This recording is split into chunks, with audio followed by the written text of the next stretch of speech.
Everyone नमस्ते। आज चाहिँ हामी अहिले चाहिँ यो थोरै जेरी र पकौडा खाइरहेको छौँ। हाम्रो चाहिँ आजको यात्रा छ तिमलजुल जात्रामा दसैँमा गइरहेको छौँ।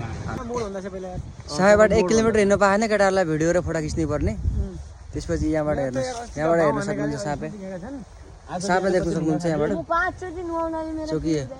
अब जात्रा भनेको पानीले चाहिँ कहाँ रोकिया छौँ हामी जयगढमा रोकिया छौँ। के को जात्रा हेर्नु चाहिँ आज यो पानी लास्टै पानी आए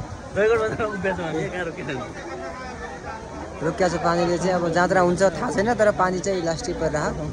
अब पानी रोकियो भने जात्रा नत्र घरतिर जाइन्छ। आजको जात्रा अब होला जस्तो छैन मलाई त लाग्दैन।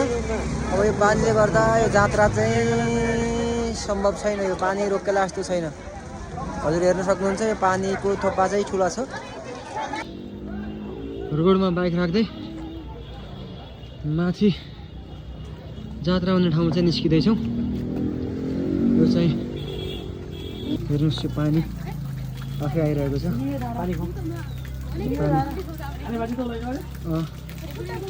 एउटा यो पानीको स्वाद बेग्लै छ।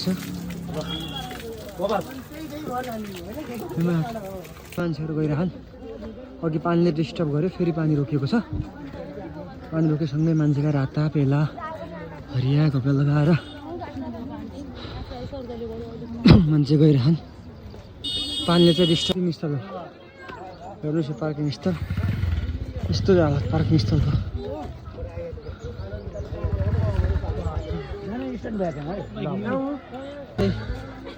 गोर्धादेवी माता सबैको रक्षा गरून्।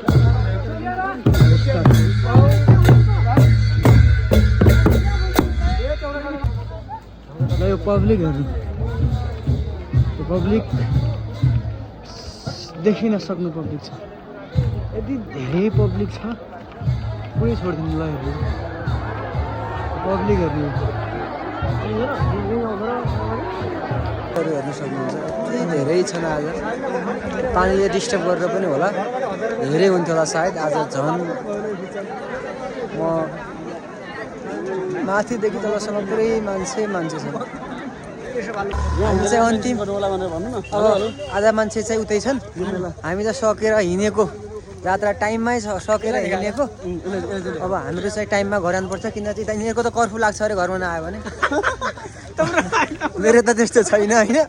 यिनीहरू केटाहरूको चाहिँ कर्फ्यू लाग्छ अरे त्यसरी टाइममै घर जान लागेको। अब हामी बाई बाई नेक्स्ट भ्लगमा भेटौँला।